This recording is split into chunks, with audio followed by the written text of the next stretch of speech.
semuanya, kepada rekan-rekan PBJ. Terima kasih setelah sudi hari ini mengikuti Zoom meeting dengan topik kita membuat kerangka acuan kerja KAK, perancangan dan perencanaan gedung pemerintah. Kita langsung aja nih Prof ya ke Pak Tatang Santoni ya. Yuk. Kayaknya waktunya udah dimulai ya. Dipersilakan Pak. Ya, Mas Adnan. Terima kasih atas waktunya. Assalamualaikum warahmatullahi wabarakatuh. Waalaikumsalam. Yang saya hormati suhu senior Pak Muji, kemudian teman senior Prof Muklis dari Kediri yang luar biasa, semakin mudah kelihatannya. Digambar Pak. Kemudian Pak Moderator Mas Adnan Abdullah, terima kasih atas kesediaannya. Baik, kali ini saya akan menyampaikan yang menjadi tugas saya kali ini, yaitu membuat kerangka acuan kerja atau KAK, perancangan dan perencanaan gedung pemerintah. Oh, apa itu? Perencanaan dan perencanaan gedung pemerintah ini sebenarnya dari judul saja sudah cukup menarik ya, artinya ini sepertinya nafas kita ya, nafas UKPBD di dalam keseharian, dalam keseharian. Ada KAK, ada perancangan dan perencanaan. Nah, dari sini nanti akan saya sampaikan apa sih KAK, apa sih perencanaan dan perancangan. Sepintas sepertinya sama dan sebangun. Nah, namun demikian nanti akan lebih rinci lagi di slide-slide berikut. Sebelum menyampaikan materi, mungkin saya akan memperkenalkan diri dulu, walaupun sebagian sudah ada yang kenal. Sepertinya kalau kita kurang memperkenalkan, ada istilah tak kenal tak sayang. Namun demikian kalau misalnya setiap kenal menjadi sayang, saya jadi repot Pak Muklis. Saya menyayangi Pak Muklis nih kalau seperti itu ceritanya. Kenal terus semuanya jadi sayang. Saya akan memperkenalkan diri dulu. Ini nama saya, Tatang Sontani, Cirebon 1 Maret 1970. Ini tepat sekali Pak Muji memberikan jadwal bertepatan dengan hari lahir. Jabatan saya Kepala Bagian Pengadaan Barang dan Jasa Seda Kabupaten Batang, Jawa Tengah. Jadi kembali saya sampaikan Batang itu hanya ada di Jawa Tengah ya. Di luar mungkin Bantaeng ya, atau ada juga Batam, mirip-mirip. Tapi kalau di Jawa Tengah hanya satu, yaitu Kabupaten Batang. Pendidikan saya sarjana Teknik Arsitektur Universitas Islam Indonesia, saya lulus tahun 96. Ini alamat rumah saya di Kauman, Batang. Riwayat barang dan jasa, ya alhamdulillah cukup banyak lah ya. Dari mulai panitia pengadaan, BPK, KPA, mudah-mudahan atas doanya sekalian jadi PA. Kemudian jadi narasumber saya tahun 2012, kemudian saya juga pendamping kontrak konstruksi, advisor, kemudian ahli muda K3 konstruksi, riwayat TOT, lumayan lah, tidak perlu saya sebutkan satu-satu. Itu ya. Kemudian ini sedikit berbagi pengalaman terkait dengan pendampingan kontrak konstruksi saya. Waktu pertama saya jadi pendamping kontrak, saya ditugaskan di Pasar Induk Wonosobo. Waktu itu saya bareng dengan Pak Muji tahun 2018. Jadi ceritanya cukup unik. Kalau tidak salah 3 tahun itu pasar ini berdiri ya, diproses mulai dari proses pengadaan barang dan jasa sampai pelaksanaan. Kalau nggak salah sampai 2 tahun itu hanya tidak mencapai 10%, kurang dari 10%. Jadi banyak problem di sana dan unik sekali. Alhamdulillah sekarang kemarin sekitar bulan Desember Januari itu sudah peresmian. Kemudian yang terakhir baru-baru ini saya juga dapat tugas untuk mendampingi kontrak konstruksi di Pranggen Demak Flyover Ganevo, besarnya sekitar 110 miliar years ya, tahun 2020. Itu sekelumit dari perkenalan saya. Selanjutnya ini nanti pada saat materi ini ada beberapa yang saya sampaikan. Yang pertama terkait pengertian ya, pengertian KAK, pengertian perencanaan ya, dan seterusnya. Kemudian detail terkait dengan formalisasi KAK. KAK itu seperti apa, bentuknya seperti apa, gunanya seperti apa. Setelah KAK saya coba mendetailkan KAK itu kalau biasanya digunakan untuk apa saja. Kemudian korelasinya dengan usaha dan usaha perencanaan ya apa saja. Kemudian detailing yang keempat atau isi dari materi ini yang terakhir adalah cara pembayaran di dalam kegiatan perencanaan. Itu ya isi dari materi sore ini. Mudah-mudahan bisa memberikan suluh ya selama ini yang masih masih meraba-raba KAK itu apa. Nah, setelah materi ini selesai, saya juga mempersilahkan bertanya lah. Kayaknya enggak afdol kalau misalnya di dalam setiap memberi materi atau membagi materi tidak ada yang bertanya. Itu ya, saya mulai dengan slide pertama. Di dalam KAK ada beberapa dasar ya yang kenapa sih kita kok harus membuat KAK atau kerangka acuan kerja ya. Jadi ketika kita atau Bapak Ibu memilih judul atau mendaftar menginginkan apa sih terkait dengan KAK,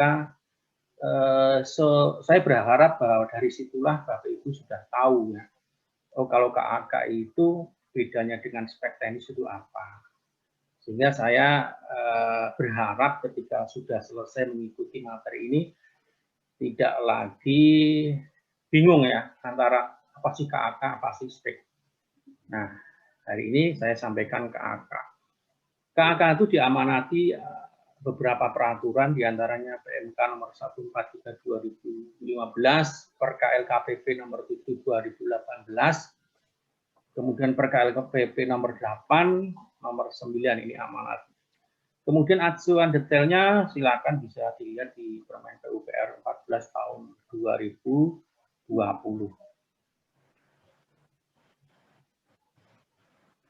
Yang pertama terkait dengan pengertian ya, itu jadi kita ini selama ini hanya sepintas mungkin ya KAK, spek teknis apa sih ya. Jadi di sini saya ingin khusus membahas di materi tentang kerangka acuan kerja. Jadi pengertiannya bahwa kerangka acuan ini adalah uraian ya, uraian mengenai gambaran tujuan ruang lingkup sampai dengan pendanaan, personil, dan struktur sebuah kegiatan yang telah disepakati untuk memandu sebuah kegiatan. Jadi KAK ini untuk memandu, ya. Ingat ya, saya garis bawahi, KAK ini untuk memandu sebuah kegiatan agar sesuai dengan apa yang diharapkan. Jadi ibarat frekuensinya itu sama antara frekuensi pemilik pekerjaan maupun frekuensi nanti yang akan mendapat pekerjaan. Jadi tidak ada salah pengertian. Kemudian KAK atau TOR ya. KAK atau TOR. Kadang zaman dulu mungkin kita kenalnya TOR ya. Sekarang di bahasa Indonesia kan KAK. Merupakan petunjuk bagi penyedia jasa, di dalamnya memuat masukan asas kriteria keluaran dan proses yang harus dipenuhi ya. Proses yang harus dipenuhi. Kalau yang harus dipenuhi berarti mau tidak mau dia harus ikut. Serta diinterpretasikan ke dalam pelaksanaan tugas perencanaan. Jadi setelah dipenuhi, kemudian dilaksanakan. KAK yang dikeluarkan oleh pengguna jasa merupakan acuan oleh penyedia dalam melaksanakan proses. Ini hal yang harus ya, kalau sudah ada KAK-nya ya mau tidak mau, itulah kitabnya yang harus dipatuhi. Kemudian setelah KAK, kita ke pengertian perencanaan dan perancangan. Ini karena terkait dengan judul ya, saya coba supaya tidak melenceng ke sana kemari. Biasanya kok gandeng ya antara perencanaan dan perancangan. Lalu pembedaannya itu apa? Jadi perancangan adalah usulan pokok ya, yang mengubah sesuatu yang sudah ada menjadi sesuatu yang lebih baik. Ini perancangan ya, perancangan.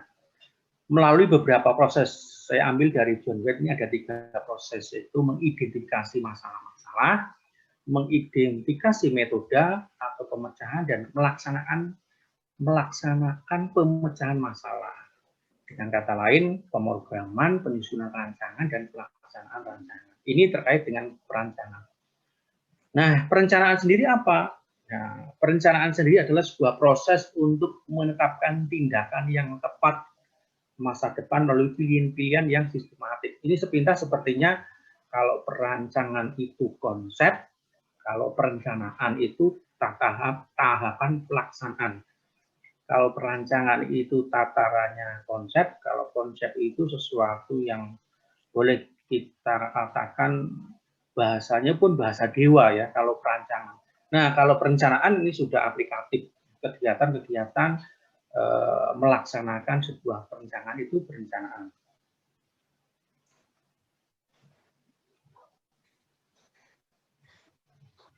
Di dalam peraturan pemerintah nomor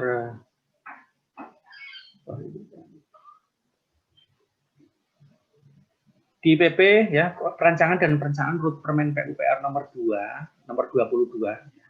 Saya coba mensitir untuk lebih memperjelas apa sih perencanaan dan perancangan menurut peraturan pemerintah 22 tahun 2019. Yang pertama dibagi dalam beberapa sesi ya. Yang pertama kaitannya konsep perencanaan, kemudian prarancangan, kemudian ke tahap level selanjutnya adalah pengembangan. Setelah pengembangan, rancangan. Dari sini kita sudah lihat ya, mulai dari konsepsi perencanaan. Konsepsi perencanaan itu kegiatannya apa? Yang namanya konsep ya, bahasanya mesti bahasa sesuatu yang holistik ya, bahasa yang sangat awang-awang kalau kita simpulkan. Konsep ini merupakan dasar bagi perencanaan untuk mengembangkan rancang bangun. Ya. Jadi semua rancang bangun yang kita lihat outputnya itu diawali dari konsep dulu. Jadi tidak ada sesuatu yang istilahnya ya istilah orang sini itu ujuk-ujuk jadi. Mesti ada tahapan-tahapan sebelumnya yang merupakan konsep. Nah, setelah konsep kemudian larilah ke langkah berikut yaitu prarancangan. Perancangan ini apa? Yaitu menyusun tata ruang, pembentukan masa bangunan ya. Masa bangunan yang merupakan pengembangan yang bersifat komplementer, yaitu pengembangan yang membentuk satu kesatuan pemikiran berbagai faktor. 2 level ini ya, kalau menurut saya masih tataran konsep, sama-sama tataran konsep. Namun di konsep perancangan itu masih terlalu luas, kemudian didetail lagi di prarancangan. Setelah prarancangan baru ya ke detail, yaitu yang namanya pengembangan rancangan.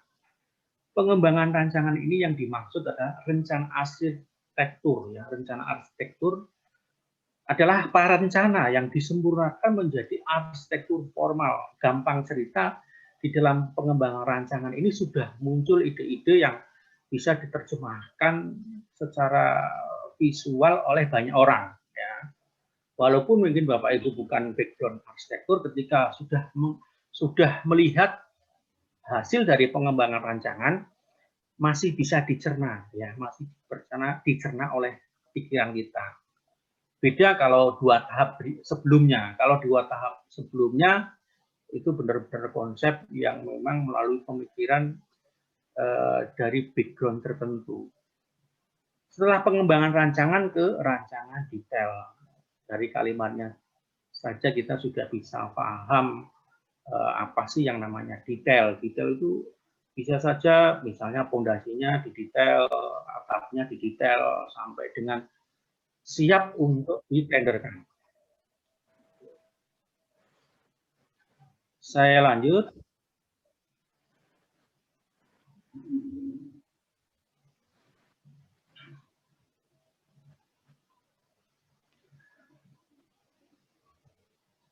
Yang kedua terkait dengan apa sih muatan inti di dalam KAK. Yang pertama, mungkin sebagian dari kita sudah paham lah muatan inti dari KAK itu ya ada latar belakang.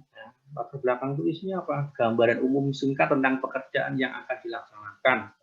Kemudian lokasinya, apabila ada permasalahan-permasalahannya terkait dengan kebutuhan yang akan diadakan. Kemudian setelah latar belakang, yang kedua tentu ketika kita ingin mendapatkan output tertentu, mesti ada yang namanya maksud dan tujuan.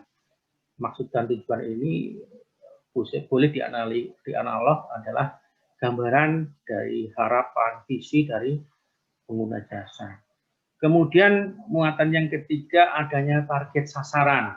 Ya, target sasaran yang ingin dicapai dalam perencanaan. Kemudian yang keempat muatannya adalah nama organisasi pengguna jasa. Ini sebagai poin ya, sebagai poin di mana penyedia menjadi paham pengguna siapa, alamat di mana, dan seterusnya.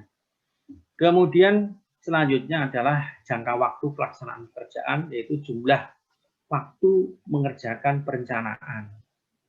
Kemudian yang keenam, muatan inti adalah spek teknis. Spek teknis, walaupun di awal saya sampaikan, bedakan antara KAK dan spek. Namun demikian, kalau kita detail lebih dalam, ternyata di KAK sendiri, ya, di KAK sendiri ternyata ada spek teknis. Namun, jangan berpikir spek teknis yang selevel dengan KAK, tapi spek teknis di dalam KAK, yaitu di dalamnya berupa fungsi guna, ya. Fungsi guna bangunan rencananya untuk apa? Kualitas bahan material yang digunakan itu rencananya seperti apa? Sampai dengan ukuran, volume, kapasitas bangunan. Kemudian selanjutnya formulasi KAK di dalamnya juga ada daftar tenaga ahli beserta kualifikasi minimal. Ya. Daftar tenaga ahli beserta kualifikasi minimal. Perlu diingat kita ini berbicara perencanaan, jadi dari sini sudah kelihatan ya. Yang jadi leadernya siapa ya, tentu punya keahlian arsitek. Kemudian di bawah leadernya arsitek sendiri ya. Di sini kelihatan tim leader tentu memiliki status pendidikan lebih tinggi ya, S2, kemudian pengalaman cukup lama dibanding di bawahnya yaitu arsitektur S1. Setiap bangunan tentu tidak mungkin berdiri sendiri seorang arsitek. Arsitek ini harus bermitra dengan ahli sipil. Ya. Khawatirnya gini, apabila arsitek kan, ya Prof. Bisa dilanjut, Prof? Lanjut, Bang. Lanjut. Oke, terima kasih. Saya lanjutkan ya. Kenapa kok ada sipil, kenapa ada arsitektur? Ini untuk pengetahuan saja. Arsitektur itu lebih mengedepankan perencanaan ke seni, ya. Arts-nya, ke seni, ke budayanya, bukan ke perhitungan struktur. Ya. Sehingga apabila di dalam tim tenaga ahli ini tidak ada ahli sipil, dikhawatirkan ide-ide kreatif arsitek itu tidak terlaksana hanya gara-gara lemahnya perhitungan sipil strukturnya.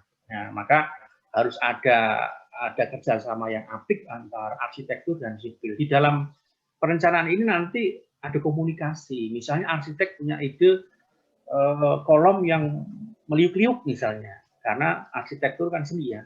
kolomnya nggak mau lah yang masif, kolom yang hanya menerus, bentuknya hanya kotak. Nah, arsitek ini punya ide, kolomnya yang melengkung, meliuk-liuk, tapi tipis. Nah, ini maka peran sipil ada di sini, meliuk, tipis tapi kuat. Nah, ini mesti ada perhitungan-perhitungan. Momennya bagaimana? Ya. Kemudian titik tumpunya bagaimana? Ini urusan dari sarjana sipil. Kemudian di dalam perencanaan gedung juga kita harus memperhatikan mechanical electrical. Siapa tahu tugas yang diemban di kegiatan tersebut bangunan berlantai banyak, ya, yang memerlukan lift, yang memerlukan tata lampu, yang memerlukan manajemen listrik yang benar-benar aman, sehingga diperlukan tenaga ahli elektrikal.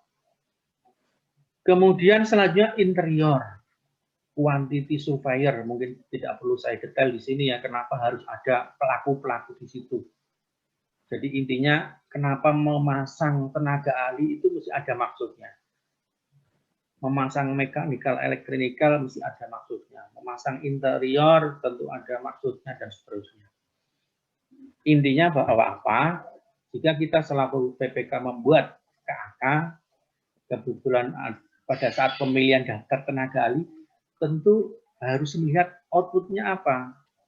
Sehingga penentuan tenaga ahli ini tepat, komposisinya pas.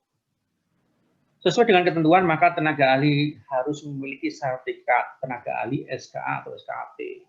Intinya bahwa sekarang ini tidak ada orang yang merasa ahli dasarnya pengakuan diri sendiri.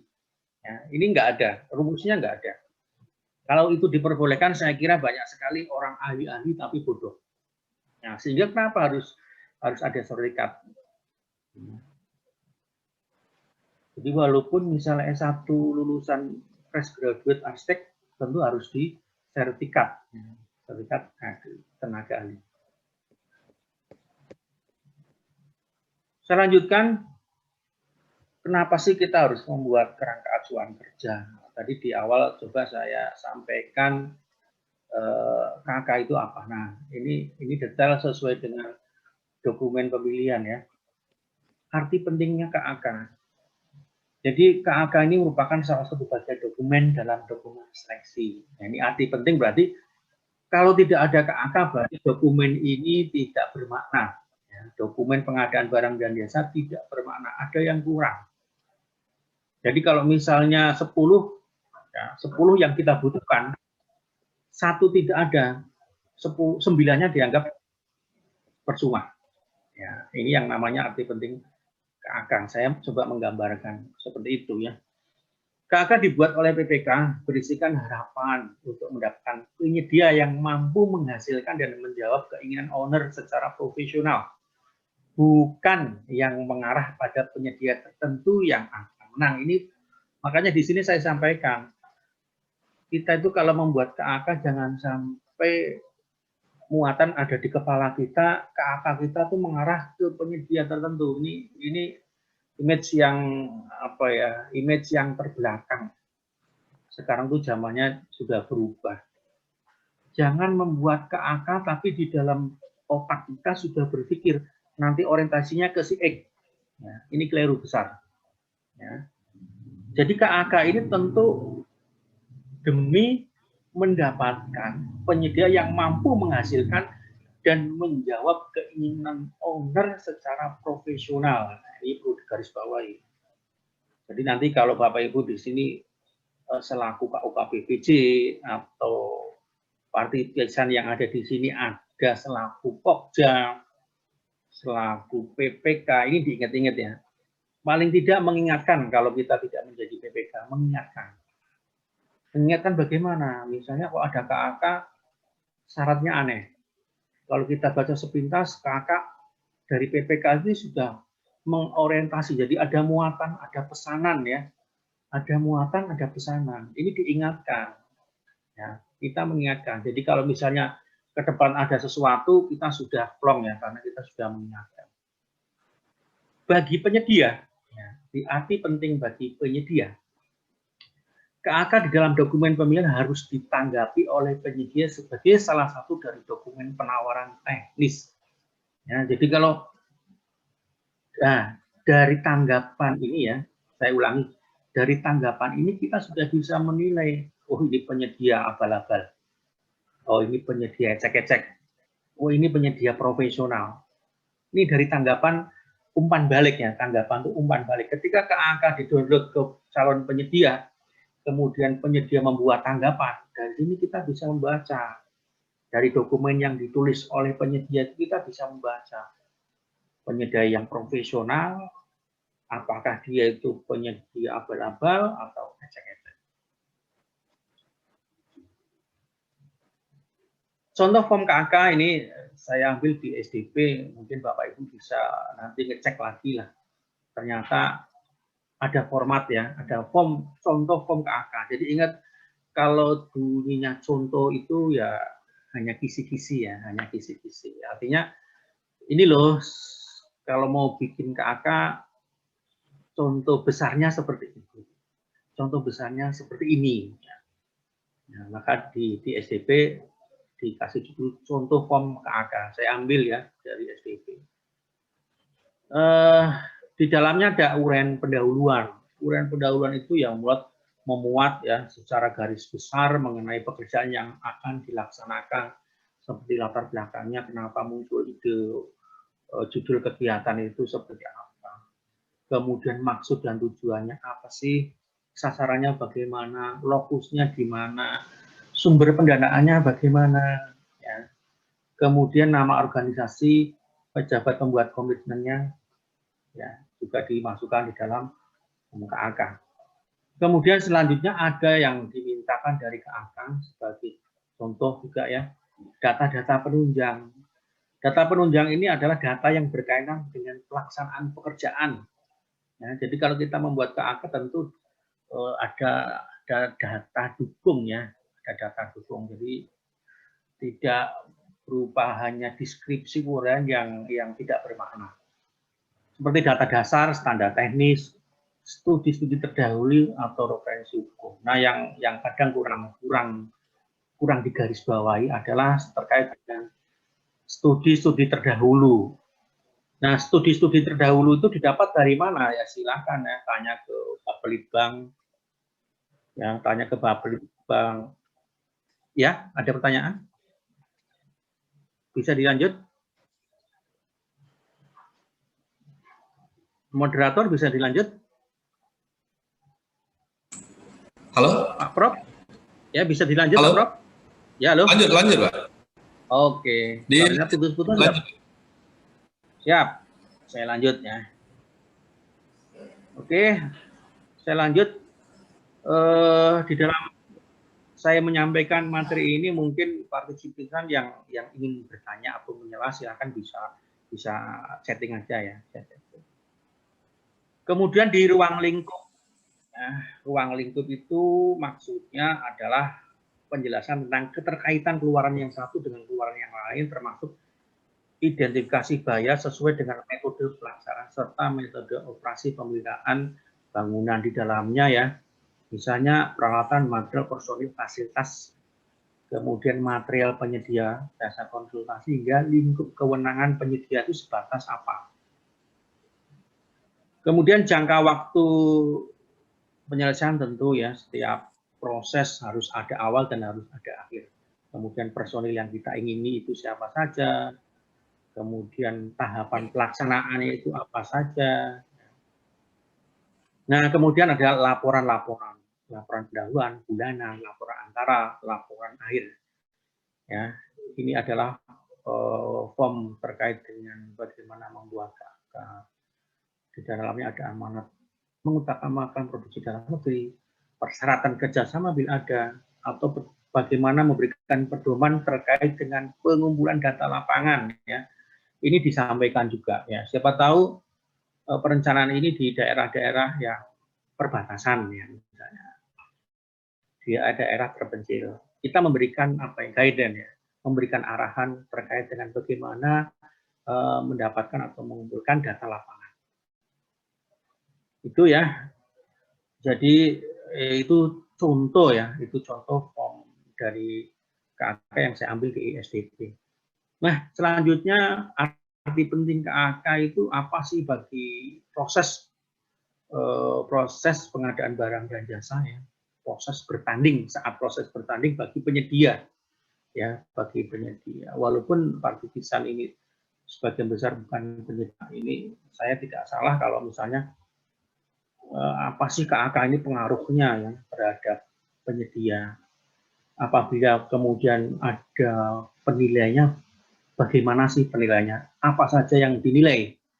Jadi ada 3 kriteria. Yang pertama pengalaman, kemudian proposal teknis, kualifikasi tenaga ahli. Dari sini kita sudah bisa melihat kualifikasi tenaga ahli itu proporsionalnya kok tinggi sekali persentasenya. Karena kita pahami bersama bahwa yang namanya pekerjaan konsultansi itu yang kita mau ambil itu ya hasil pola pikir ya, hasil output dari pikiran sang tenaga ahli. Ya, dari pemikiran si tenaga ahli, sehingga kita kasih bobot lebih tinggi.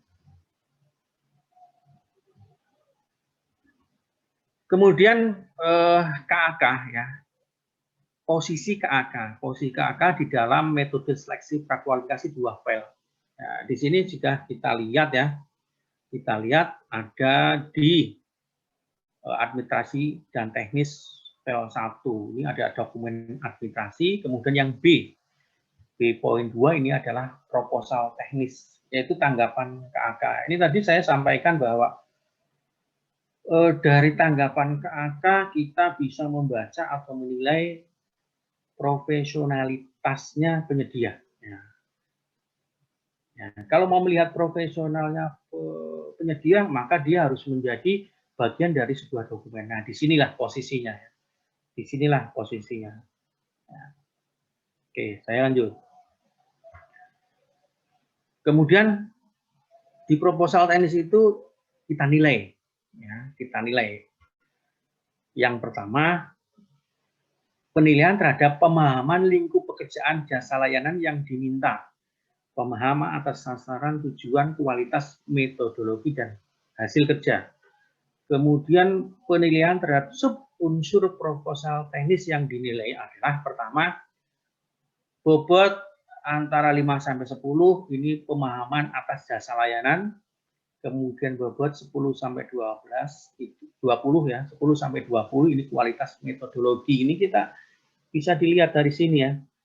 Ternyata di kualitas metodologi ini porsinya cukup tinggi ya, maksimal 20%. Kenapa begitu?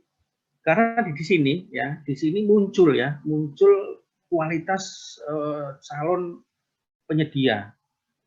Dia harus menyampaikan kualitas metodologinya ya, metodologi yang mereka lihat itu, yang kita baca di mereka itu tentu metodologi yang baik kalau pengen menang ya, harus punya keunggulan,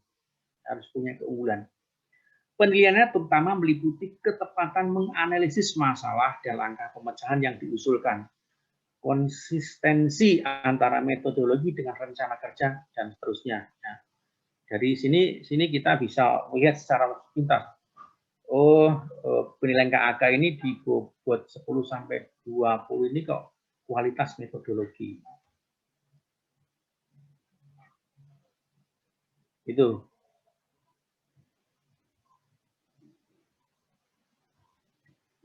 Selanjutnya tanggapan. Di awal saya menyampaikan umpan balik dari penyedia itu seperti apa sih terhadap KAK yang kita sampaikan di dokumen. Nah, ini berupa tanggapan dari KAK. Tanggapan ini merupakan tanggapan yang dilakukan oleh penyedia jasa dalam rangka untuk proses pemahaman dan langkah apa yang harus dilakukan melaksanakan KAK. Ini kita sebut sebagai tanggapan. Yang pertama di dalam tanggapan itu bagaimana dia menyampaikan terkait dengan gambaran pemecahan masalah. Di dalamnya dia menguraikan konsep pendekatan metodologi pelaksanaan yang akan dilakukan terhadap KAK. Kemudian di dalamnya juga mereka atau penyedia menyampaikan bagaimana rencana kerjanya. Konsultan harus mengembangkan proses rencana kerja perencanaan dari mulai persiapan administrasi, survei lapangan, sampai dengan pengembangan rencana detail perencanaan. Dari rencana kerja itu ya, dari rencana kerja yang disampaikan oleh penyedia, kita akan tahu, khususnya bagi pokja pemilihan yang sudah punya pengalaman jam terbang dalam mengevaluasi KAK. Ini dia akan paham, pokja pemilihan ini paham. Rencana kerja penyedia ini rencana kerja biasa atau dia punya inovasi-inovasi baru. Ya. Kemudian yang kedua, tanggapan dari penyedia, yang ketiga, tanggapan dari penyedia terkait dengan jadwal. Ya. Jadi di jadwal pelaksanaan ini, jadwal pelaksana pekerjaan konsuler ini berisi timeline, kemudian hubungan kerja, sistem pembagian kerja, waktu pelaksanaan dengan dilengkapi dengan jadwal. Dari jadwal pelaksanaan pekerjaan ini pun pokja pemilihan bisa menilai jadwal ini nyekrup enggak, jadwal ini tumpang tindih enggak, ya. Jadwal ini asal membuat enggak. Nah, ini bisa dilihat. Selanjutnya tanggapan KAK yang keempat adalah tenaga ahli. Ya. Tenaga ahli yang dimaksud adalah tenaga ahli yang diajukan oleh penyedia. Tentu tenaga ahlinya ya mestinya sama ya, minimal samalah dengan apa yang diinginkan oleh owner. Ya, lebih tinggi oke lah, itu bagus lah. Itu terkait dengan tanggapan. Kemudian penilaian selanjutnya adalah terhadap hasil kerja ya atau deliverable, kemudian peserta mengajukan gagasan baru ya. Kalau ada gagasan baru dia tentu dapat poin ya. Kemudian dia dapat poin 5% bila ada unsur lain yang dinilai diisyaratkan atau mengurangi bobot subunsur kualitas metodologi ya. Bila ada subunsur lain yang dinilai diisyaratkan, jadi dia punya inovasi baru ya, inovasi baru sehingga dia dapat nilai lebih 5%. Penilaian KA selanjutnya, jadi untuk bobot masing-masing subunsur ini sudah ditetapkan oleh pokja pemilihan. Jadi tidak ada bobot ini yang kemudian disampaikan setelah pertandingan ya, setelah kompetisi.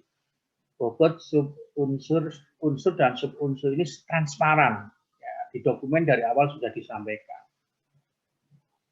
Kriteria penilaian harus diuraikan secara rinci dan detail. Artinya apa? Jadi tidak ada kemudian penyedia yang merasa, ternyata saya dibohongi ya dari dokumen. Karena merasa sebenarnya bukan dibohongi ya, penyedia bisa saja membacanya tergesa-gesa atau penyedia ini kurang punya kerangka pikir yang pengalamannya kurang memadai sehingga dia kurang memberi tanggapan secara detail atau rinci. Terkait dengan penilaian tenaga ahli, ini kenapa tenaga ahli ini sangat-sangat diperlukan ya di pekerjaan perencanaan konsultan ini. Penilaian dilakukan terhadap tenaga ahli yang diusulkan untuk melaksanakan pekerjaan dengan memperhatikan jenis keahlian, persyaratan, serta jumlah tenaga. Seorang tenaga ahli hanya dinilai untuk satu jabatan tertentu yang berkesesuaian dengan karakteristik pekerjaan dalam periode waktu yang sama. Selanjutnya, tenaga ahli yang ditawarkan harus dilengkapi dengan surat pernyataan kepemilikan. Ya, jadi sebenarnya surat pernyataan ini terkait dengan di dokumen pemilihan ini kita baru meminta surat pernyataan kepemilikan sertifikat. Nah, nanti pada saat berikutnya ketika ketemu dengan PPK, silakan PPK ini mau dicek lagi ya, silakan. Ini terkait dengan tenaga ahli, ya, saya lanjut saja. Penilaian kualitas tenaga ahli di subunsur penilaian tenaga ahli, yaitu jurusan dan pendidikan, ada nilainya. Kemudian pengalaman ya, ini juga ada nilainya. Makanya tadi di awal saya menyampaikan bahwa tentu ketika kita ingin mendapatkan output yang bagus, kita ya cari tenaga yang profesional yang punya pengalaman, sehingga kalau itu ingin kita dapatkan, kita berikan bobot lebih banyak dari yang lain. Bagi tenaga ahli yang diusulkan sebagai pemimpin atau wakil pemimpin pelaksana pekerjaan, team leader, dinilai pula pengalaman sebagai pemimpin atau wakil pemimpin tim, ya. Jadi kalau dia tidak punya pengalaman sebagai leader, ya ngapain dipasang? Nilainya kecil, ya. Nilainya akan berpengaruh, nilainya akan berpengaruh. Khusus untuk pengalaman yang menggunakan kontrak harga satuan atau waktu penugasan, ya, sorry, Anda khusus untuk pengalaman yang menggunakan waktu penugasan, tidak boleh terjadi tumpang tindih overlap. Ya. Bila terjadi overlap, yang dihitung hanya salah satu.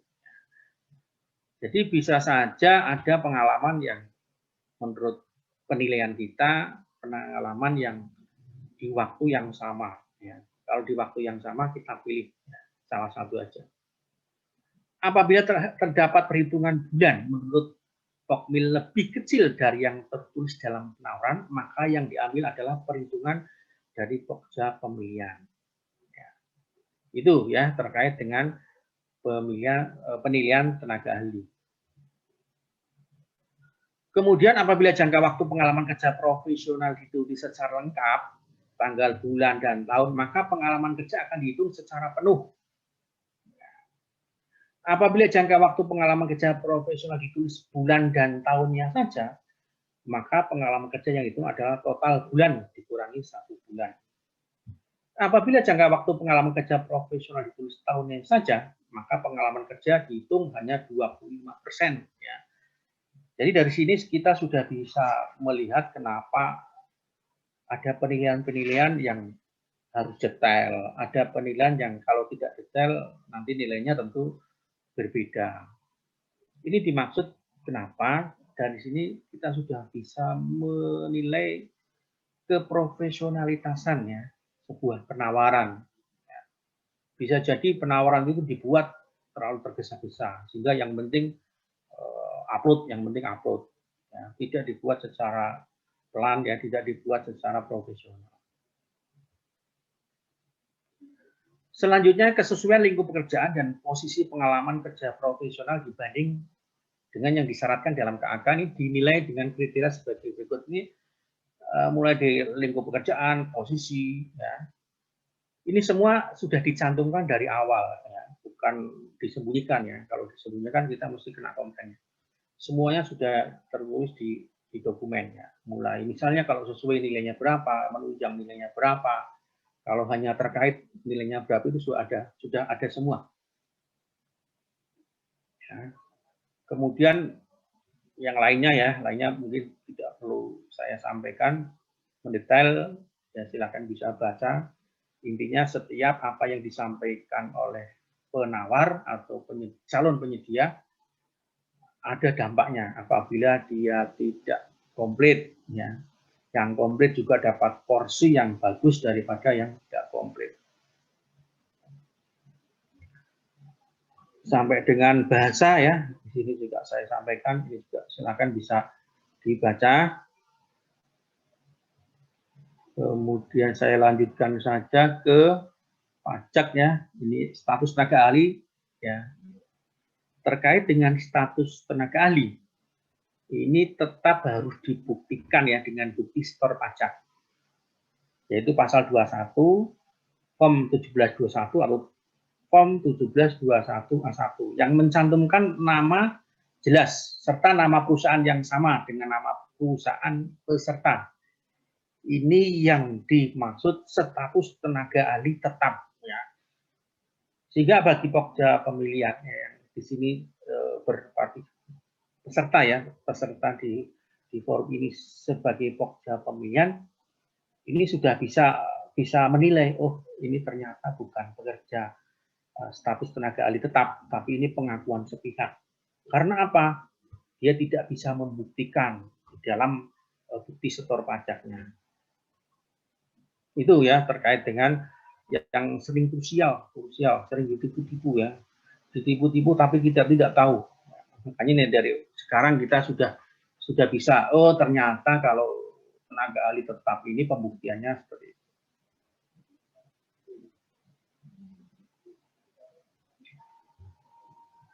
Setelah penilaian, saya juga ingin menyampaikan di sini klasifikasi ya, klasifikasi jenis jasa. Sorry ini. Oke. Klasifikasi jasa perencanaan arsitektur dan perencanaan rekayasa ya. Untuk arsitektur itu ada beberapa sub bidang, ya, ada 5. Kemudian untuk perencanaan arsitekturnya ini ya, kita mulai dari perencanaan arsitektur dulu. Ini ada sub bidang jasa nesat dan pradesain arsitektur. Kemudian loncat. Jasa desain arsitektur AR102, kemudian AR103 jasa penilaian perawatan kelayakan gedung, kemudian AR104 jasa desain interior ya. Jadi klasifikasi jasa perencana konstruksi ini silakan bisa dilihat ya di web ya, banyak sekali untuk supaya kita pada saat membuat kodifikasi tidak keliru. Ini untuk perencanaan arsitektur. Bagaimana kalau hanya membuat bangunan, kemudian bagaimana kalau misalnya perencanaan arsitekturnya ini di tataran desain interiornya saja ya. Nah, silakan bisa dilihat kode. Untuk perencanaan rekayasanya ini bisa jasa nasihat konsulen rekayasa teknik ya, sampai ini ada kode RE101 jasa nasihat dan konsulen rekayasa teknik. Kemudian kita bisa lihat RE106 juga ada jasa desain rekayasa untuk proses industrial dan produksi. Kemudian RE107 jasa nasihat rekayasa konstruksi. Kemudian untuk penataan ruangnya ini ada 4 kodifikasi, mulai dari sub bidang jasa perencanaan dan perencanaan perkotaan, kemudian jasa desain rekayasa untuk konstruksi pondasi serta struktur bangunan, kemudian PR104 jasa desain rekayasa untuk pekerjaan teknik sipil transportasi.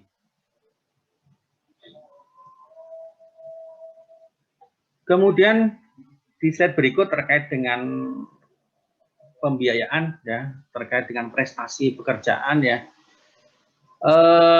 masih banyak ya, terus terang masih banyak PPK. Ini di tahapan PPK ya, yang masih melihat bahwa output dari perencanaan ini hanya melihat denah, tampak, potongan, kemudian RAB, kemudian dokumen ya, dokumen untuk tender. Baru seperti itu. Padahal sesuai dengan Permen PUPR nomor 22 ya, ada pembagian-pembagian tertentu. Misalnya hanya di tahap konsepsi perencanaan ya, di tahap konsepsi perencanaan. Ini sudah dapat poin 10%. Tahap prarancangan dapat poin 20%. Tahap pengembangan rancangan dapat poin 25%. Kemudian detail ya, rancangan detail, misalnya detail gambar, membuat RKS, membuat RAB, ini porsinya tinggi, 25% ya. Nah, kemudian pada saat tender penyedia jasa pelaksana konstruksi, baru dia dapat tambahan 5%. Nah, pada saat pengawasan berkala tambah 15%. Artinya apa? Bagi konsultan perencana yang selama ini Bapak Ibu ampu, itu logikanya ketika gambar selesai, ya, outputnya sudah kita terima, ini baru kita bayar 80%. Ya, baru kita bayar 80%. Ya, saya yakin masih banyak PPK yang membayar 100% ketika output perencanaan sudah diterima. Padahal masih ada tugas-tugas yang harus diselesaikan, yaitu tahap tender penyedia. Lah kenapa kok tahap tender itu perencana masih digantungkan ya, 5% hasil kerjanya? Di tahap tender itu kan ada yang namanya unleashing atau penjelasan. Nah, bagaimana kalau misalnya semuanya sudah dibayar 100%? Pokja tidak tahu ya, Pokja tidak tahu gambaran perencanaan ya, kemudian Pokja tidak tahu bagaimana kerangka atap, Pokja tidak tahu bagaimana ke dalam fondasi. Di dalam unleashing ada pertanyaan itu. Siapa yang menjawab? Ya, yang menjawab konsultan perencana. Namun karena PPK sudah bayar 100%, tentu kita susah ya, susah untuk menjadwalkan konsultan perencana untuk ikut di acara unleashing. Ya, ini saya berharap ini mulai membuka wawasan kenapa perencana sudah outputnya sudah selesai, tapi baru kita bayar 80%. Nah, saya coba detail lagi ya, terkait dengan pekerjaan konsultan perencana. Jadi sebenarnya beberapa tahapan ini ada di mata kuliah di kearsitekturan ya, di kearsitekturan, ilmu arsitektur, sehingga saya coba ambil supaya lebih menjelaskan file ini. Yang pertama apa? Tahap konsep perencanaan. Konsep itu seperti apa sih? Padahal di konsep perencanaan kalau saya mundur ke belakang, ya, mundur ke belakang, ini ada angka, ya, dia punya nilai yaitu 10%. Konsep perancangan 10%, tahap rancangan sebesar 20%. Padahal yang namanya konsep itu di awal saya sampaikan, yang namanya konsep itu bahasanya bahasa yang jarang dimengerti oleh orang luar. Ya. Jadi saya coba wakilkan dengan gambar. Misalnya dia membuat konsep site plan. Site plan ini posisinya dengan lintasan matahari bagaimana, lintasan cahayanya matahari bagaimana, lintasan dengan jatuhnya air hujan bagaimana. Kalau misalnya di kiri kanannya ada bangunan tertentu, dia harus berperilaku seperti apa. Ya, ini konsep perencanaan. Konsep penyiapan rencana teknis, terutama konsep organisasi, jumlah dan kualifikasi tim perencana, metode pelaksanaan, konsep skematik rencana teknis termasuk program ruang. Ya, program ruang itu hubungan antar ruang. Ya, hubungan antar ruang. Apabila ruang satu dengan ruang lain, tentu ketika kita dekatkan posisinya harmonis, tidak saling bertolak belakang. Ini namanya program ruang, ya, program ruang. Dan organisasi ruang itu ruang-ruang yang dibutuhkan di dalam membuat sebuah output gedung misalnya. Itu berapa ruang saja, dikelompokkan kemana saja ruang-ruang itu. Itu namanya hubungan ruang. Kemudian laporan data, informasi lapangan termasuk penyelidikan tanah, ya, atau keterangan rencana kota. Nah, kalau kita mau membangun sebuah bangunan pemerintah, ya otomatis perencana ini harus dikasih amanat, harus membuka RT RW, RDTR, ya, rancangan kota. Di mana letak bangunan itu harus dipelajari, harusnya crop, ya. Jangan sampai justru tidak sesuai dengan tata ruang. Ya. Nah, penyelidikan tanah, ya, penyelidikan tanah. Kenapa harus ada seperti ini? Supaya perencana tahu kedalaman fondasi itu harus seberapa, 5 meter, 10 meter, 12 meter. Ya. Jangan sampai si perencana ini membuat kedalaman fondasi tapi tidak ada dasarnya. Atau misalnya dia hanya mendengar, atau misalnya dia hanya melihat, ya, atau copy paste dengan bangunan sebelah, ya. Yang namanya titik perkerasan tanah itu tidak bisa di copy paste. Ya. Jarak semeter, jarak 2 meter, 3 meter itu tidak bisa kita simpulkan sama.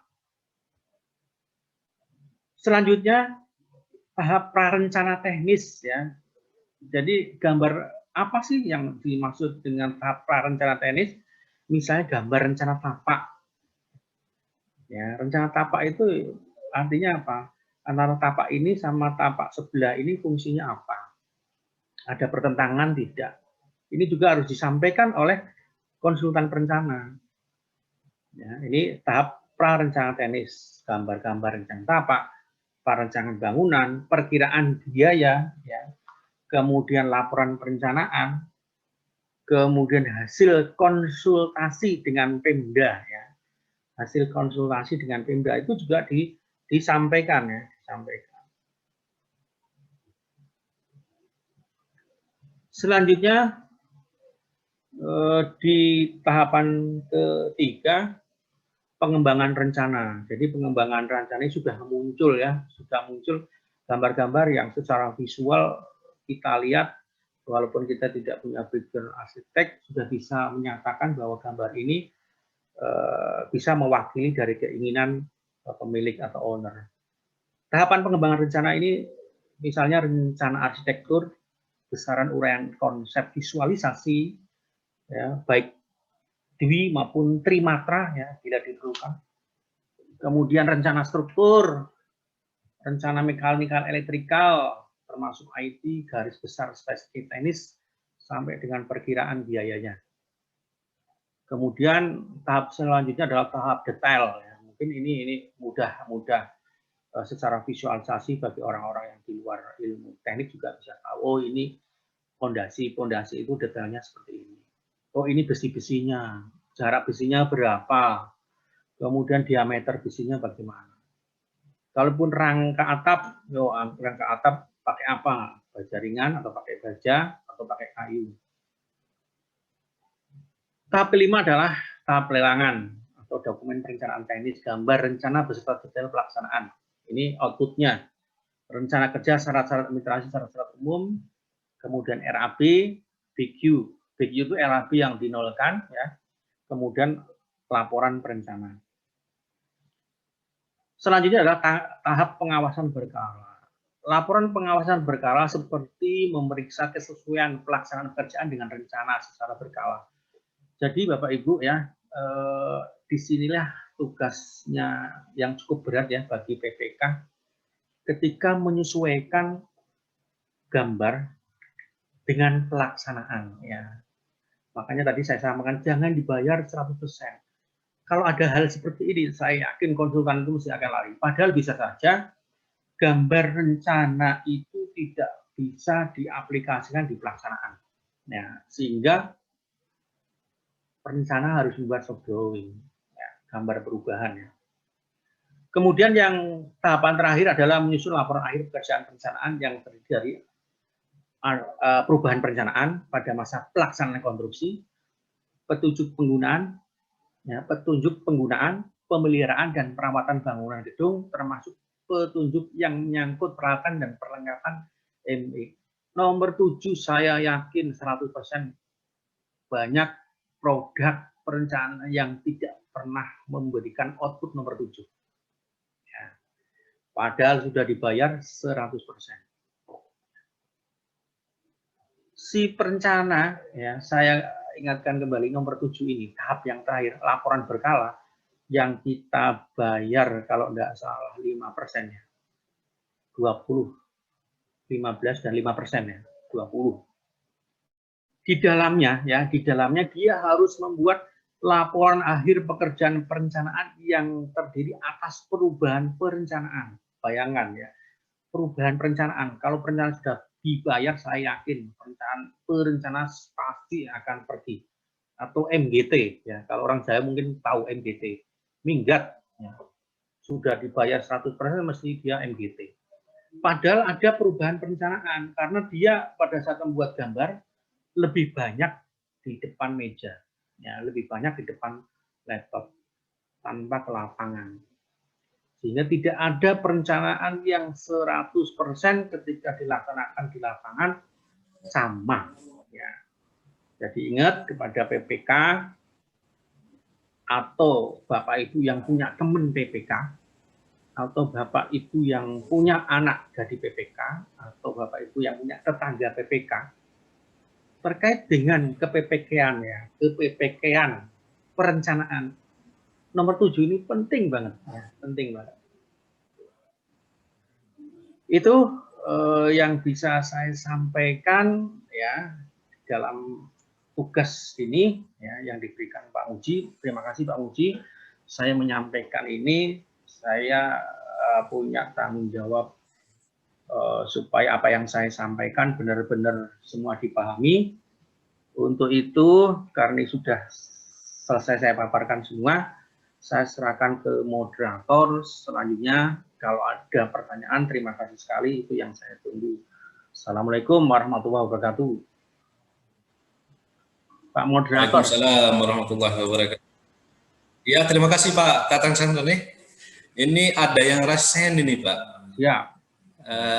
Kita ke Bapak Mauzun Bukhari Tamher dulu ya. Dipersilakan Pak. Pak Mauzun.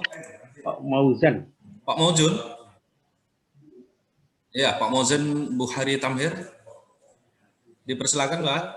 Assalamualaikum Di Pak. unmute. Ya. Halo. Assalamualaikum. Ya. Salam. Waalaikumsalam Iya. warahmatullahi wabarakatuh. Pak, izin bertanya Pak. Ya, Pak Mauzan. Iya. Ini Pak, saya coba untuk bertanya Pak untuk perencanaan teknis yang untuk konsultan yang menghasilkan data Pak, seperti apa survei gitu Pak. Bagaimana cara tahapan pembayarannya Pak? Apa 10, 20, 25, 25, 15, 5 dan 15, sedangkan hanya sampai pada data saja Pak. Hasil akhirnya kan data saja. Tidak ada sampai pelelangan berupa gambar atau tab. Bagaimana cara pembayarannya? Apa masih tetap ikut 25% dan 15% itu Pak? Sudah, itu aja Pak Mauzan. Iya. Yang kedua Pak. Oh, kedua. Yang kedua, ini Pak, kalau seumpamanya biaya untuk pelaksanaan pekerjaan konsultan konstruksi untuk bangunan itu ditenderkan bulan Januari, tetapi untuk pekerjaan konstruksinya 4 atau 5 bulan kemudian Pak. Bagaimana tahapan ataukah proses pembayaran yang 5% dan 15% itu Pak untuk tahapan pelelangan dan pengawasannya? Terima kasih Pak. Demikian pertanyaannya Pak. Pak Mauzan dari mana ya Pak? Dari UKPBJ Kabupaten Maluku Tenggara Pak. Maluku Tenggara. Iya. Terima kasih. Terima kasih. Yang Pak. lain mungkin Pak moderator. 3 penanya Ya. Pak moderator. Ya toh. Ya, dilanjutkan ke yang lain Pak. Kebetulan pas dong ada tentang hari ini tentang apa? Tapi Ada satu lagi kayak itu Pak. Ya. Ke Bapak Bergas dulu Pak ya. Pak Pak Bergas Sulutoro. Iya, dipersilakan Pak. Monggo Pak. Halo. Pak Bergas. Tes, selamat sore. Selamat sore Pak Bergas. Halo, iya, perkenalkan saya Bergas Pak Tatang, Pak Iya. Muflis. Saya dari BLP Gunung Kidul, Jogja. Mau konfirmasi aja Pak Tatang, tadi kan disebutkan kalau untuk kualifikasi tenaga ahli harus menyertakan surat pernyataan kepemilikan sertifikat. Itu saya cek, kebetulan saya baru saja evaluasi, itu surat kepemilikan itu tidak lagi dipersyaratkan Pak, hanya surat kesediaan untuk ditugaskan saja. Oke. Oke. Yaitu permen yang menurut permen terbaru. Kemudian untuk saya mau minta pendapat Pak Tatang soal SKA. SKA kan tidak dievaluasi yang sekarang ini. Ya. Jadi teman saya itu nemu kasus seperti ini. Jadi misalnya dia SKA dipersyaratkan salah satu tenaga ahlinya itu misalnya SKA ahli bangunan gedung, tapi dia menyampaikan ahli manajemen proyek sebagai tim leader. Itu apakah lanjut dievaluasi atau bagaimana? Itu menurut Pak Tatang seperti apa? Kemudian yang terakhir mengenai status tenaga ahli, kan dinilai salah satunya melalui form setoran pajak ya Pak. Itu kan memang harus sesuai dengan nama perusahaan yang menarik, yang memotong pajak. Nah, yang saya tanya itu, apakah form pajak itu sudah harus disahkan oleh bank penerima atau tempat dia menyetor pajaknya, atau hanya berupa scan atau salinan form pajak saja yang dikeluarkan oleh perusahaan yang bersangkutan? Menurut Pak Tatang bagaimana? Oke. Ya, terima kasih Pak. Itu saja dulu. Terima kasih. Satu lagi. Dijawab. Oh, jawab dulu ya. Langsung aja Pak. Langsung Jawab Pak ya. Tatang. Ya, saya Ya. khawatir lupa, ini banyak pertanyaannya. Terima kasih Pak Mauzan ya, dari Maluku Tenggara, UKPUB. Salam kenal Pak Mauzan. Ya. Terkait yang pertama, pertanyaannya adalah untuk kebetulan di tempatnya Pak Mauzan ini ada kegiatan yang outputnya menghasilkan data, ya, yang outputnya menghasilkan data, bukan perencanaan gedung, ya. Lalu bagaimana metode pembayarannya, ya, metode pembayarannya. Ini Pak Uzan akan saya jawab untuk pertanyaan pertama. Intinya bahwa yang pertama yang Bapak tanyakan ini untuk konsultan non, ya, konsultan non konstruksi. Ya. Tentu untuk konsultan non konstruksi format pembayarannya berbeda, Pak. Ya. Tidak bisa disamakan dengan konsultan konstruksi gedung, ya. Tentu outputnya ketika pekerjaan selesai, ya, karena ini hanya data yang ingin dicari, ya, tentu begitu data selesai ya 100%. Kemudian pertanyaan kedua, biaya pelaksanaan konstruksi, ya.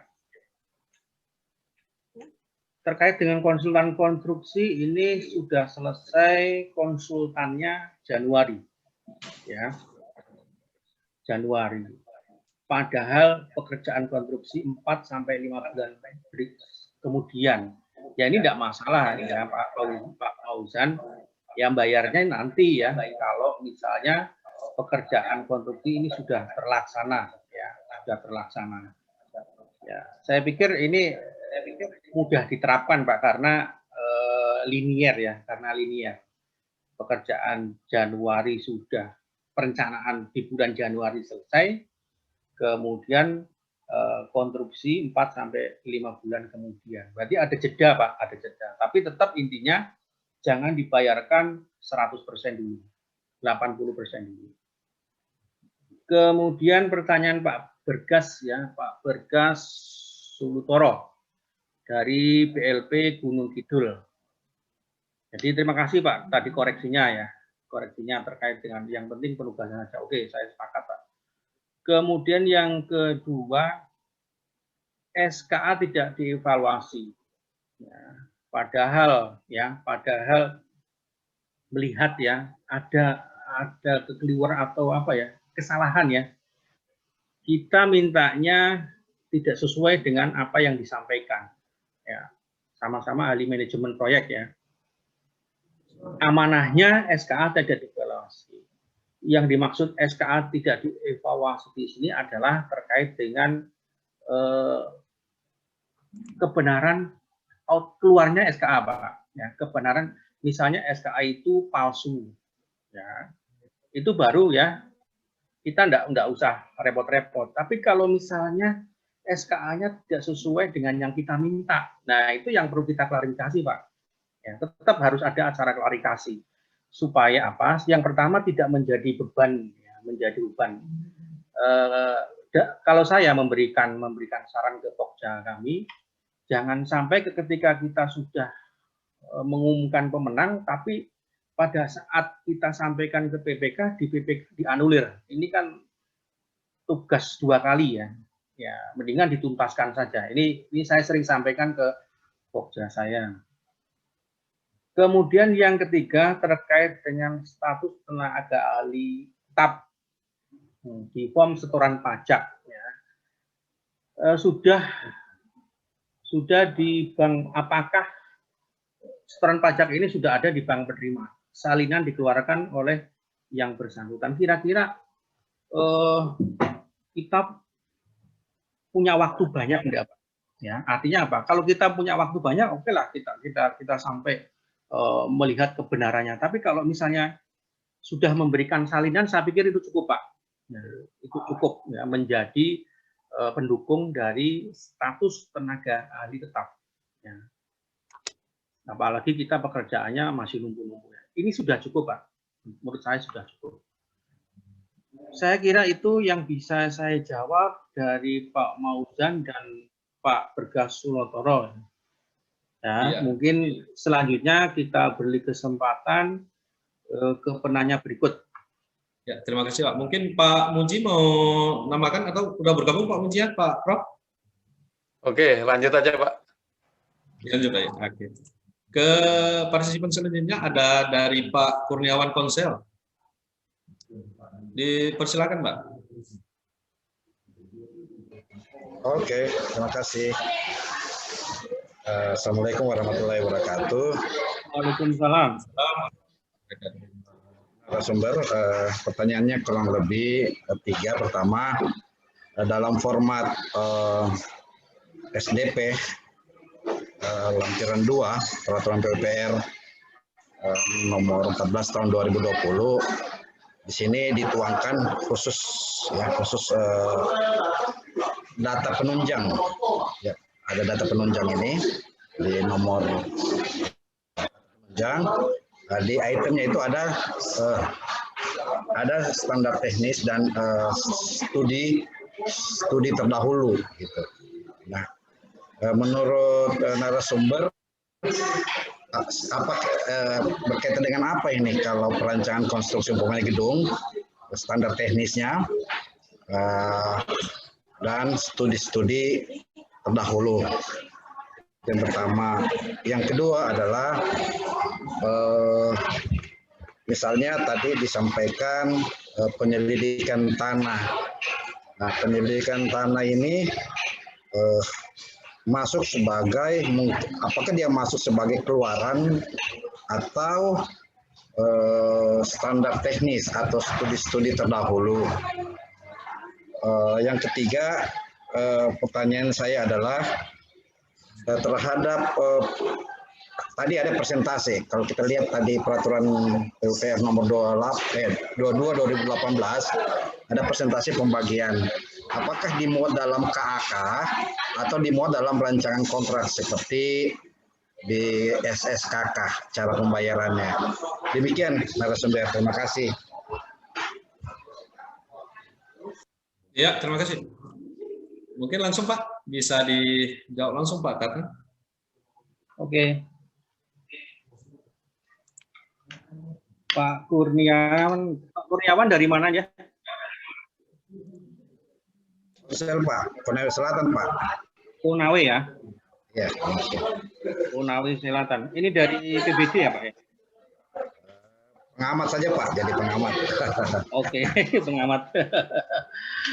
Terima kasih Pak Kurniawan, saya sudah diamati ini. Ada 3 pertanyaan ya terkait dengan apa yang saya sampaikan. Yang pertama, khusus data penunjang, ya, ini di SDP lampiran 2 ya. Ada data penunjang, standar teknis, studi terdahulu. Kira-kira apa saja sih standar teknis dan studi terdahulu ya? Oke Pak, terkait dengan studi-studi terdahulu ini kan bukan ini kalimatnya sudah jelas Pak, studi terdahulu ya, bukan DED atau bukan perencanaan ya. Artinya apa Pak? Ini otomatis ada tugas ya, ada tugas untuk konsultan perencana yang terpilih untuk merapat ke Pak Pelibang ya. Kalau di tempat kami semua studi-studi itu banyak di Pelibang ataupun sebagian ada di OPD-OPD yang terkait langsung dengan judul kegiatan. Ya, contoh misalnya untuk gedung ya, gedung. Misalnya ada studi tentang sempadan ya, ini juga bisa dilihat. Kemudian studi tentang karakteristik ya, karakteristik bangunan lokal ya Pak ya, studi tentang karakteristik bangunan lokal itu juga bisa dilihat. Standar teknisnya apa? Kalau misalnya harus ada amanah untuk melihat standar teknis. Nah, standar teknis ini adalah standar teknis tentang bangunan gedung Pak.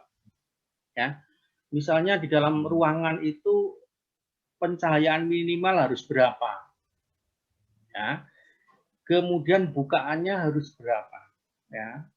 Kemudian tinggi atap, ya, tinggi atap harus berapa.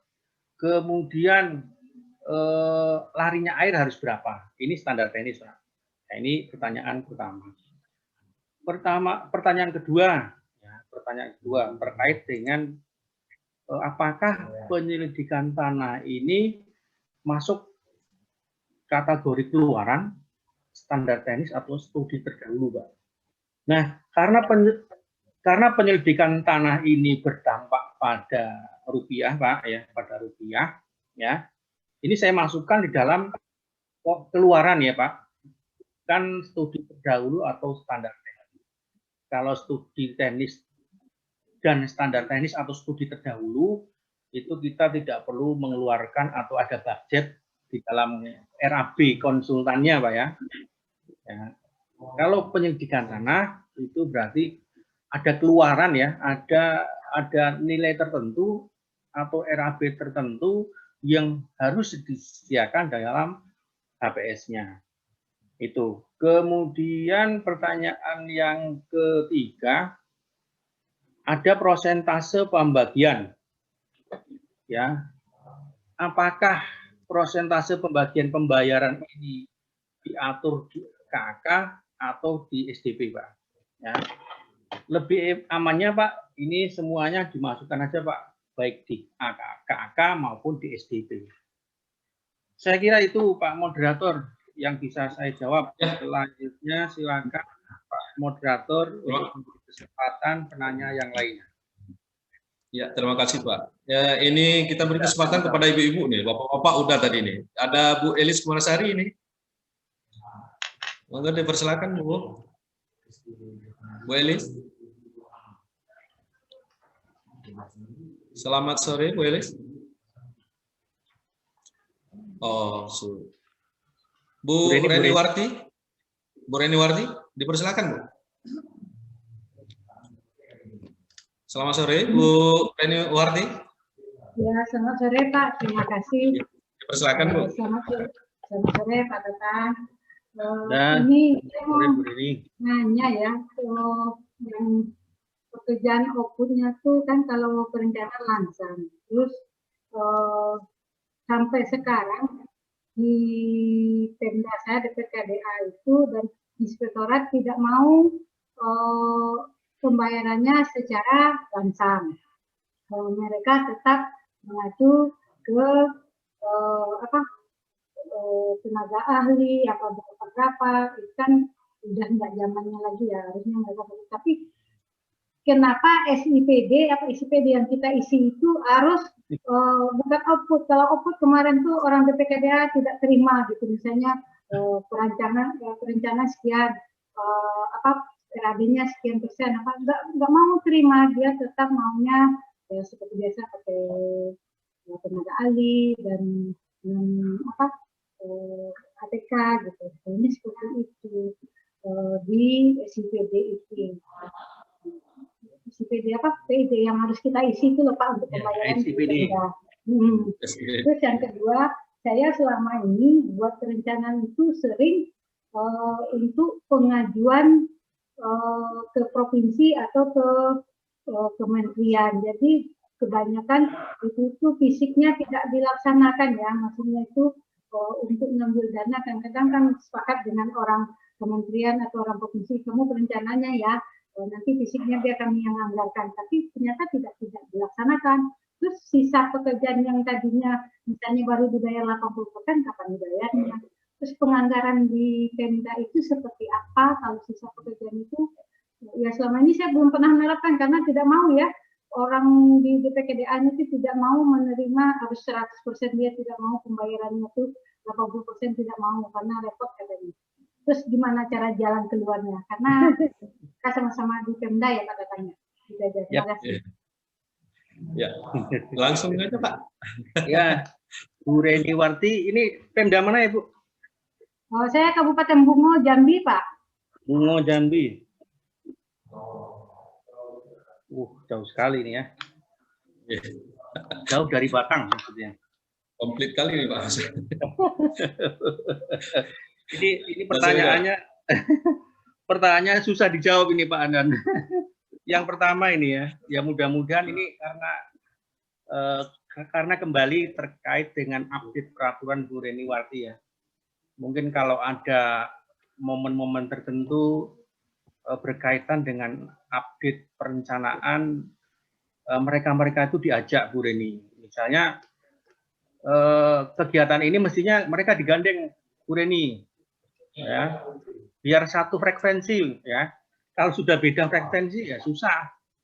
Ini padahal kita sudah mencoba sesuai aturan, tapi kalau kemudian mereka menolak hanya karena keegoan. Ya, menurut saya ini lebih cenderung ke egosentris ya Bu Reni.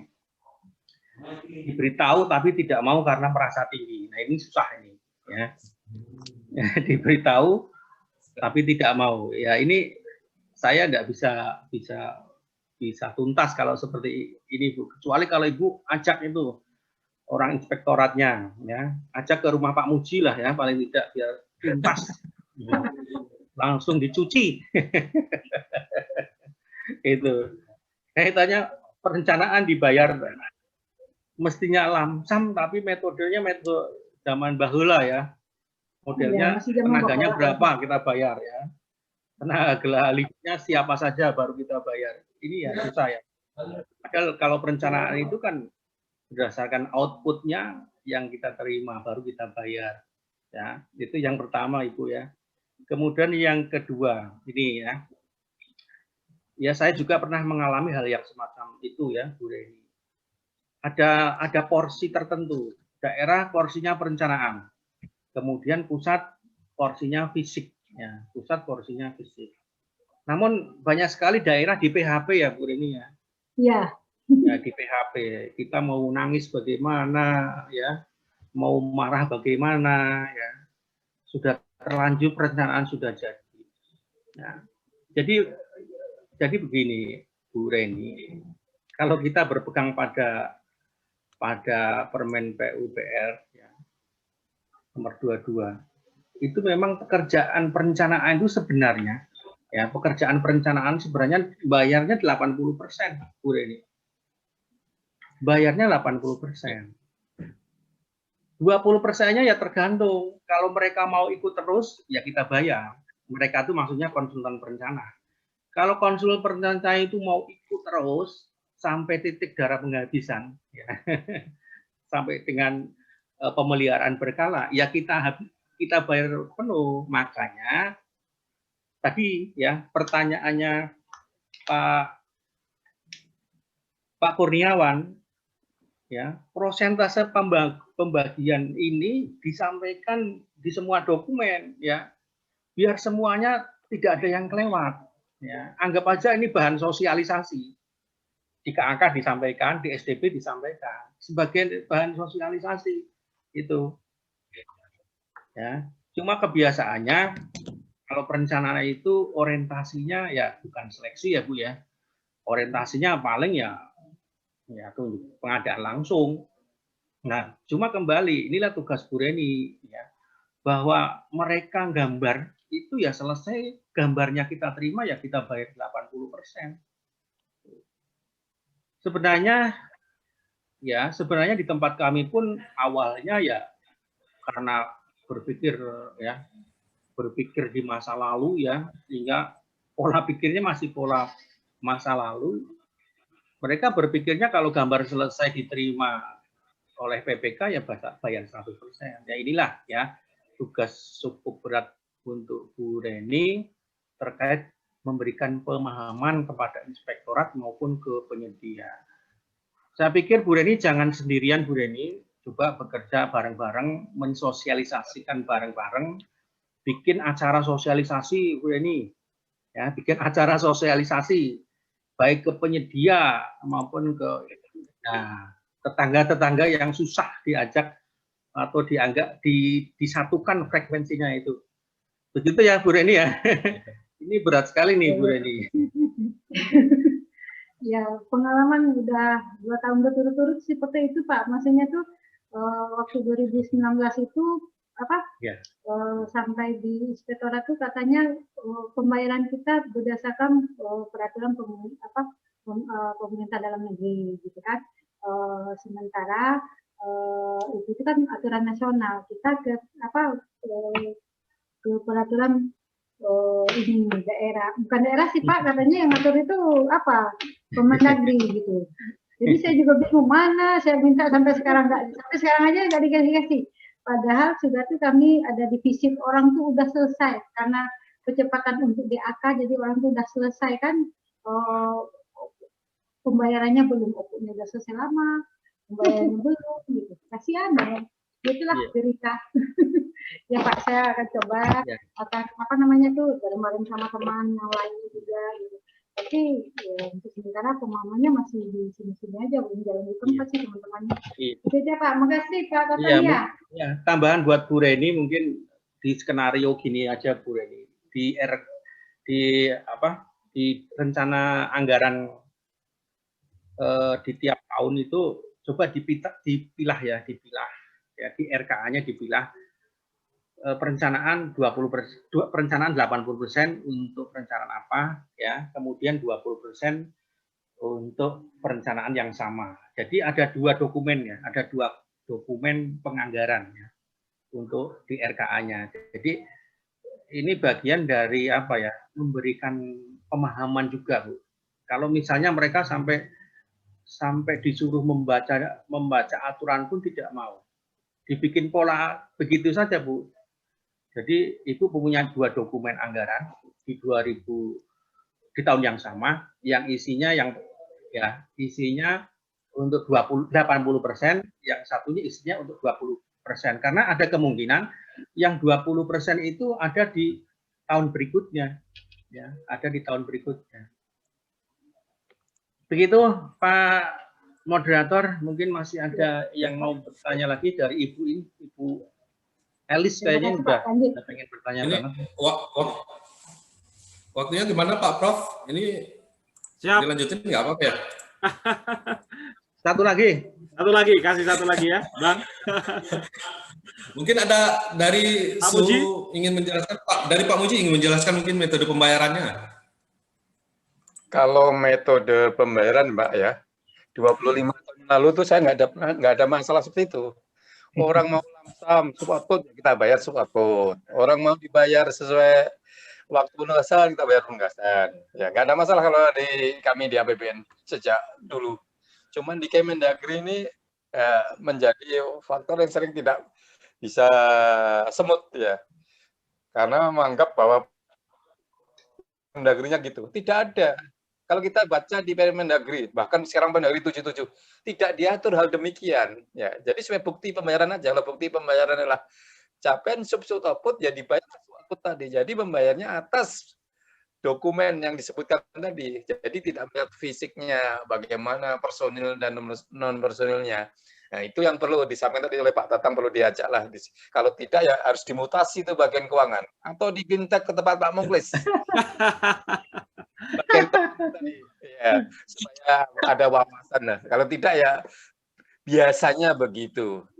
Harusnya kan bisa sesuai Permendagrinya bisa. Ya, mereka biasa begitu ya, harusnya bisa. Begitu aja. Gimana, masih ada satu lagi ya? Ya. Iya, masih ada satu lagi nih, Pak. Ya, lanjut aja dulu lah. Bu Elis. Ya, udah terakhir. Gimana, Prof? Bisa dilanjutin, Prof? Boleh, satu lagi, silakan. Satu lagi, Bu Elis. Dipersilakan, Bu Elis. Iya, terima kasih Pak kesempatannya. Assalamualaikum warahmatullahi wabarakatuh. Waalaikumsalam. Waalaikumsalam. Perkenalkan, saya dari UKPBJ Kabupaten Sumedang, Pak. Sumedang. Ya, ada 3 pertanyaan, Pak, yang ingin ditanyakan. Yang pertama, ketika kita waktu evaluasi menilai pengalaman tenaga ahli, umpamanya tenaga ahli yang dipersyaratkan pengalamannya 4 tahun. Ternyata setelah kita berhitung hanya 2 tahun. Dulu kalau perhitungan itu kan 2/4 kali honor yang diajukan. Apa sekarang masih seperti itu atau sesuai dengan penawaran serta yang kedua mengenai tenaga pendukung. Kalau untuk tenaga pendukung kan tidak dievaluasi apa ya? Yang ingin ditanyakan, kemarin kebetulan ada dari BPK, ya kan memang pas kebetulan dari penawarannya itu tenaga pendukung tidak menyampaikan ijazah yang seperti itu, hanya menyampaikan daftarnya saja. Yang ingin ditanyakan apa yang harus dilakukan Pokja kalau menemukan kasus seperti itu. Terus yang terakhir mengenai honor tenaga ahli, Pak. Biasanya kan suka menyampaikan audit payroll seperti itu. Kemarin kata BPK harusnya maksimal honor yang diterima oleh tenaga ahlinya itu 3 kali dari yang disampaikan oleh audit payroll. Tapi selama ini kami menggunakan standar intinya hanya melihat apakah yang waktu menyusun waktu ini HPS-nya apakah tidak melebihi standar harga yang berlaku di kabupaten atau tidak. Tapi kemarin kata BPK harusnya maksimal 3 kali audit payroll. Harusnya seperti apa, Pak? Terima kasih. Silakan ini. Terima kasih Bu Elis, ini penanya terakhir ya.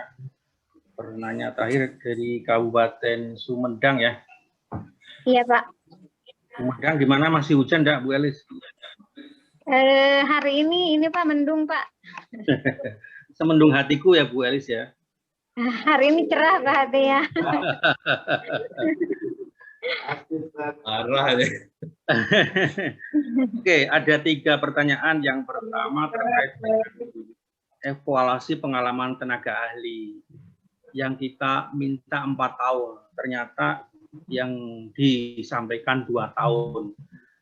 Jadi di evaluasi tenaga ahli ini kan ada beberapa yang kriteria ya. Kriteria yang setiap kriteria itu ada nilainya Bu Elis ya. Jadi kalau misalnya 4 tahun berarti dia nilainya optimal ya. Kalau pengen jadi pemenang ya disesuaikan pengalaman tenaga ahlinya sesuai yang diminta oleh dokumen. Itu intinya. Yang kedua, saya jawab yang ketiga dulu. Honor tenaga ahli sesuai dengan audit ya, itu semestinya 3 kali ya. Iya, Pak. Ya, standarnya bagaimana seharusnya? Nah, di Permen PUPR ya, di Permen PR 14 tahun 2019 ya. Standar honor tenaga ahli itu bukan dari yang dikeluarkan oleh kabupaten kota setempat ya Bu ya. Itu iya Pak. Artinya apa? Ya, artinya apa? Dan ini juga banyak diperbincangkan. Intinya bahwa banyak sekali daerah yang merasa keberatan. Namun di SDP maupun di Permen PUPR, apabila tenaga ahli yang disampaikan lebih kecil ya, lebih kecil dari peraturan atau Permen PUPR, maka dianggapnya 0. Ya. Dianggapnya 0. Artinya mau tidak mau, walaupun mengatakan bahwa daerah sebenarnya tidak mau, ya terpaksa harus mau. Itu. Kemudian yang kedua terkait tenaga pendukung, ya. Ini saya tadi kurang, mohon diperjelas lagi Bu terkait dengan tenaga pendukung karena tadi terputus-putus suaranya. Mohon diulang untuk pertanyaan yang kedua. Iya, untuk tenaga pendukung, Pak, kan kita tidak evaluasi, kita hanya melihat Iya, ada atau tidak saja.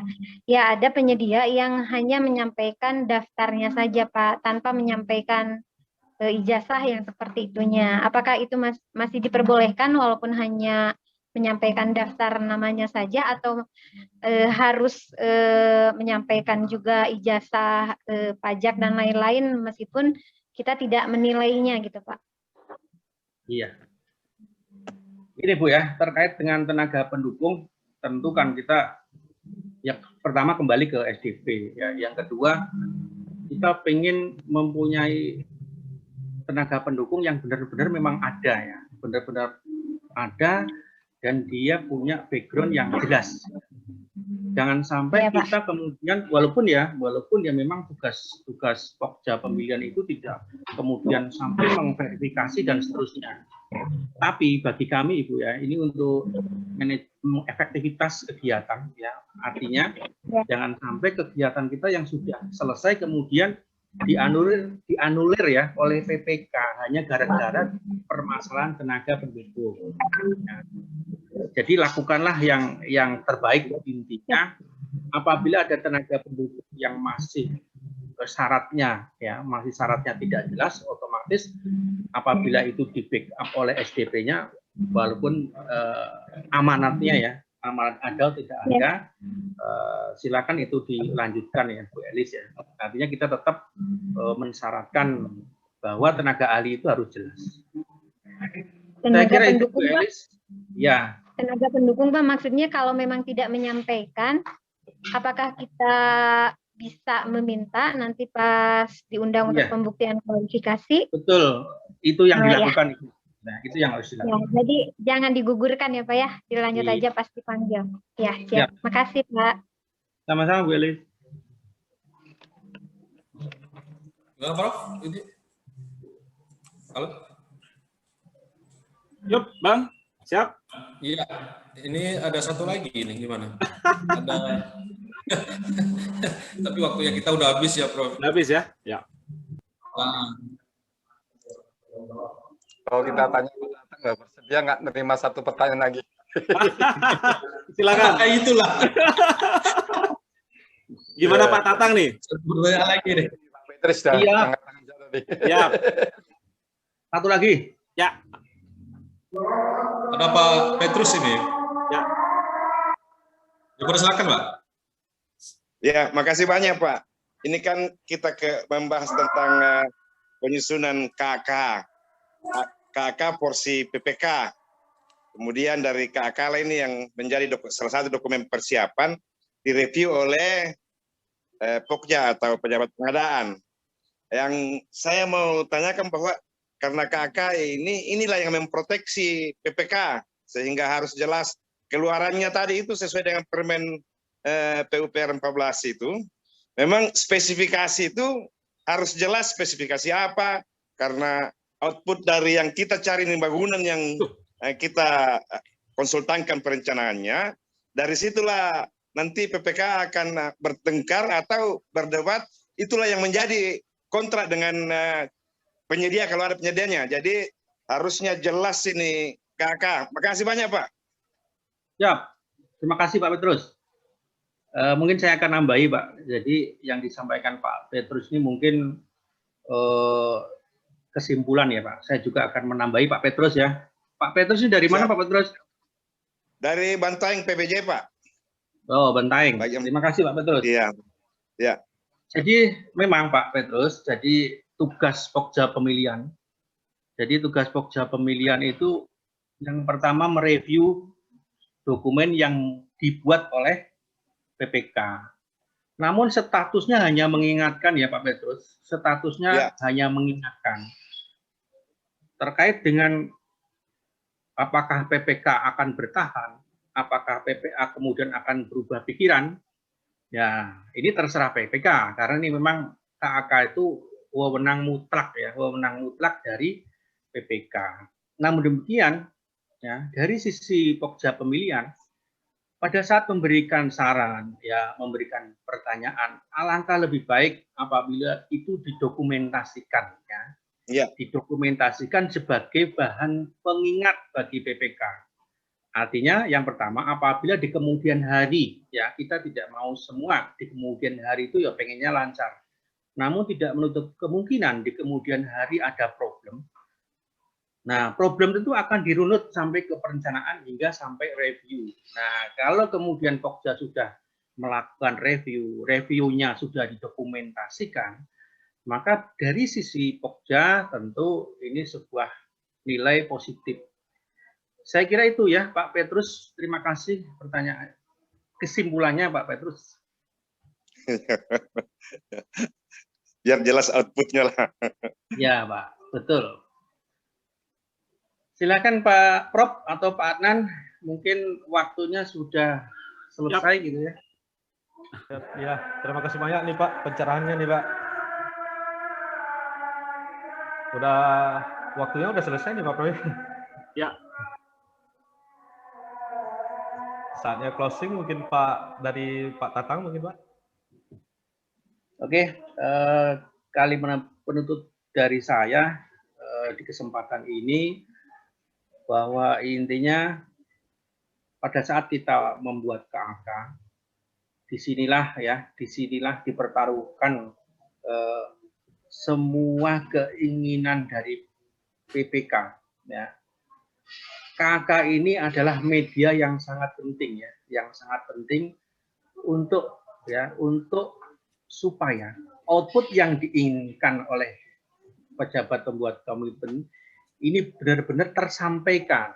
Nah, kalimat tersampaikan ini artinya bahwa KAK dibuat dengan jelas ya. Jangan ada kalimat-kalimat yang justru menjadi pikiran bercabang ya. Artinya apa? Pada saat tanggapan KAK, ternyata tanggapan KAK-nya malah berbeda dengan apa yang diharapkan oleh PPK. Jadi intinya KAK ini sangat penting ya, atau ruhnya perencanaan, sehingga buatlah sedetail mungkin, sejelas mungkin. Terima kasih Pak Adnan. Ya, terima kasih Pak. Baik, terima kasih semuanya buat partisipasi teman-teman ini semuanya. Kita ucapkan terima kasih banyak.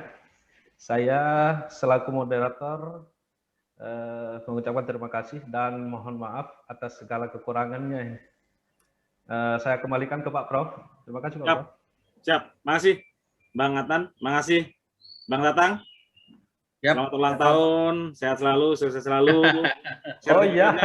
Sertifikatnya sudah keluar, bisa ketemu pramugari.